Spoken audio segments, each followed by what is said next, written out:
হত্যা চেষ্টা মামলায় স্ত্রী সহ মিটন সামাদ্দার কারাগারে।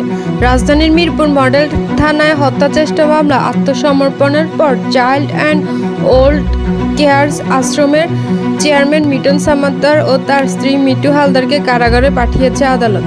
শনিবার 17 মে ঢাকার মেট্রোপলিটন ম্যাজিস্ট্রেট মোহাম্মদ মিনহাজুর রহমানের আদালতে শুনানি শেষে জামিন নামঞ্জুর করে আদেশ দেন।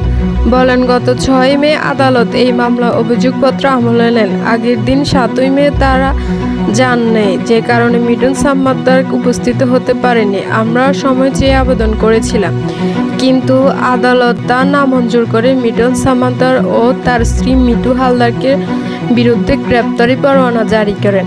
আজ তারা আদালতে আত্মসমর্পণ করে জামিন চান। আদালত শুনানি শেষে জামিন নামঞ্জুর করে তাদের কারাগারে পাঠানোর আদেশ দেন।